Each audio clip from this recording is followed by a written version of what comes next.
उधर इंडिया से बैठकर उनके जो रॉ का एजेंट है वो ये धमकी दे रहा है कि हम बलूचिस्तान को पाकिस्तान से अलहदा करेंगे। फिर वो यहाँ पर एक शख्सियत का नाम लेते हैं कि हम उनको अपने यौम दिफा पर बुलवाएंगे।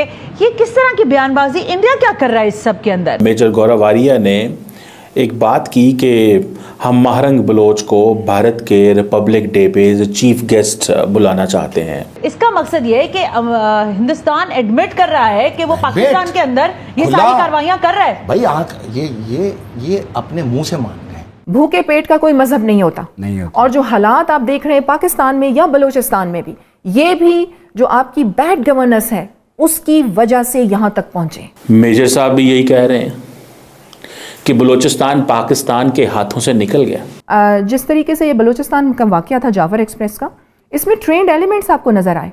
आप देखें कि किस तरीके से उन्होंने ऑपरेशन किया और उनके पास जो जदीद असला था वो आपका भारत से आया, और आया कहां से? आपके अफगानिस्तान के रास्ते से आया। ये जितनी प्रोडक्शन कर रहे हैं ना, 4200 अरब डॉलर की जो मैशियत बता रहे हैं, इनकी मैशियत के ऊपर सारे मिसाइल यमन नहीं मारने। जिस तरह ये इस्लाम के खिलाफ नजर आए, चाहे इसराइल के साथ मिलकर फलस्तीन के खिलाफ, लबनान के कत्लेआम में, कासिम सलमानी के कत्लेआम के पीछे भी यही थे।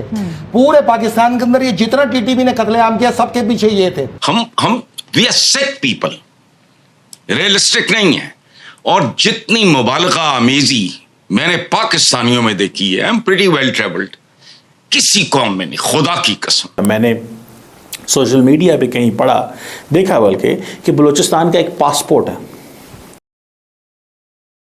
नमस्कार दोस्तों, कुछ दिन पहले मेजर गौरव आर्या जी ने अपने चैनल में ये कह दिया कि भारत को आने वाले टाइम पे जब बलूचिस्तान पाकिस्तान से आज़ाद हो जाएगा, तब बलूचिस्तान की शेरनी महारंग बलूच को भारत के रिपब्लिक डे में एज अ चीफ गर्लिस्ट इनवाइट करना चाहिए। मेजर साहब की ये क्लिप इस वक्त पूरे पाकिस्तान में वायरल है और हर कोई, चाहे वो पाकिस्तान की मेन मीडिया हो या कोई भी यूट्यूबर, वो इस चीज पे बात कर रहा है एंड मेजर साहब को डायरेक्ट रॉ का एजेंट बुला रहा है। वहीं दूसरी तरफ सोशल मीडिया में बलूचिस्तान के फ्रीडम फाइटर्स अब अपना खुद का मैप, खुद का पासपोर्ट, खुद का संविधान बना रहे हैं, जिसे देख पाकिस्तान के लोगों को भी समझ आ चुका है कि एक बार फिर 1971 बहुत जल्द रिपीट होने वाला है। इसी टॉपिक पर चलिए आगे पाकिस्तानी मीडिया का रिएक्शन देखते हैं। वीडियो को लाइक और चैनल को सब्सक्राइब कर लें। एक और मामला हो गया है, हम यहाँ से इनखला करने का मतलब 31 मार्च की हमारी डेडलाइन है अफगानियों के लिए। उधर इंडिया से बैठकर उनके जो रॉ का एजेंट है वो ये धमकी दे रहा है कि हम बलूचिस्तान को पाकिस्तान से अलहदा करेंगे। फिर वो यहाँ पर एक शख्सियत का नाम लेते हैं कि हम उनको अपने यौम दिफा पर बुलवाएंगे। ये किस तरह की बयानबाजी, इंडिया क्या कर रहा है इस सब के अंदर? बेसिकली हम सारे हिंदुस्तानियों को तो नहीं कहेंगे, लेकिन उनकी खामोशी इनके साथ शामिल करती है एक मखसूस माइंडसेट है जो इंतहा पसंद हिंदुओं का है। इसमें फ़ौजी भी हैं, सहाफ़ी भी हैं, जर्नलिस्ट भी हैं, सियासतदान भी हैं, हुक्मरान भी हैं, सारे ही हैं, उसमें ये रॉ भी है। देखिए, मेरे से एक बड़ी अखंड भारत जो मेरी 20वीं रिसर्च सब्जेक्ट था, उसके अंदर मेरे से एक गलती हुई कि मैंने रिसर्च करते हुए उनकी जहनी सूरत हाल के ऊपर रिसर्च नहीं की। तो ये मैं इनसे कहूँगा, आंखें खोलो, असल सूरत हाल को देखो। दुनिया बदल चुकी है।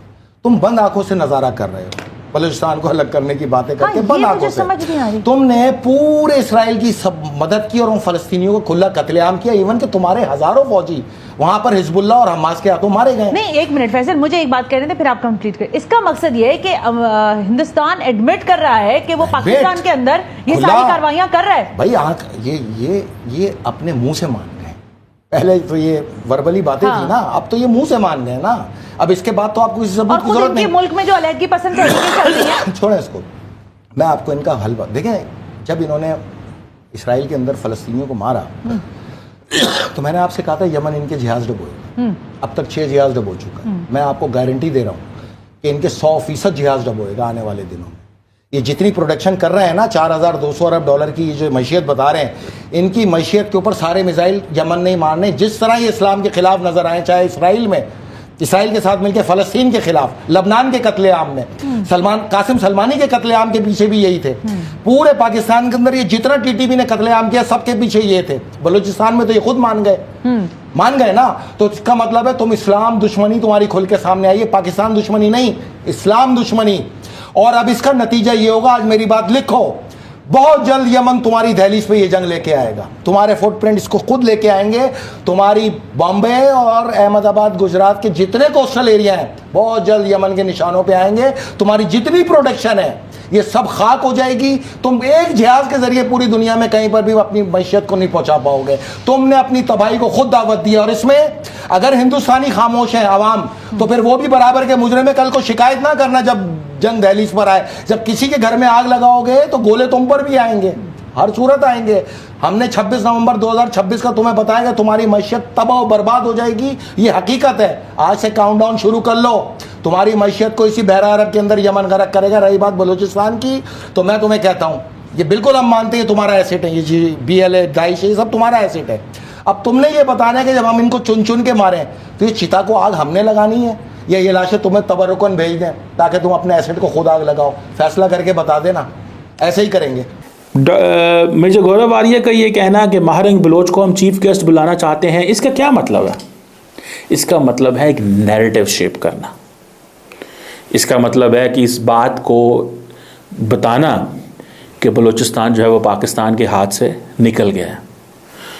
मेंगल साहब भी तो यही कह रहे हैं, मेजर साहब भी यही कह रहे हैं कि बलूचिस्तान पाकिस्तान के हाथों से निकल गया। आज जो बुगटी ट्राइब है, बुगटी ट्राइब, उसके सरदार ने, उनका जो स्टेटमेंट आया वो यही कहा कि हम महारंग बलोच के साथ हैं और बलोच यकजहती कौंसिल के साथ हैं और हम हुकूमत की तमाम जो पॉलिसीज़ हैं उसको रिजेक्ट करते हैं। मेंगल साहब भी यही कह रहे हैं कि हम हुकूमत की पॉलिसीज़ को रिजेक्ट करते हैं और ये नैरेटिव बनाते हैं हुकूमत नाकाम है। बुगटी साहब भी, जो बुगटी ट्राइब के लीडर हैं, वो भी यही कह रहे हैं। मेजर गौरव आर्या यही बात कर रहे हैं कि महारंग बलोच जो है उसको हम इंडिया बुलाना चाहते हैं। आपको क्या लगता है वो सीरियस बात कर रहे हैं? उनको एग्जैक्टली पता है ये नहीं होने वाला, ये मुमकिन नहीं है। लेकिन वो जो नैरेटिव मेकिंग है उसमें वो जो एक बड़ा किरदार वो अदा कर रहे हैं, नैरेटिव, वो नैरेटिव बना रहे हैं। और उसको जारी बात है बहुत सारी जो स्टेट के इंस्टीट्यूशन है पाकिस्तान के, वो भी पिक करेंगे कि देखें जी भारत का ये मेजर साहब ये बात कर रहे हैं, महारंग बलोच को वो रिपब्लिक डे के ऊपर बुलाना चाहते हैं क्योंकि बलूचिस्तान एक आज़ाद सूबा होगा, आज़ाद मुल्क होगा। तो जब बलूचिस्तान एक आज़ाद मुल्क होगा तो फिर बलूचिस्तान के साथ हमारे ताल्लुकात हैं। मैंने सोशल मीडिया पे कहीं पढ़ा, देखा बल्कि, कि बलूचिस्तान का एक पासपोर्ट है। जारी बात है ये नैरेटिव शेपिंग है। Obviously this is obviously difficult cheese.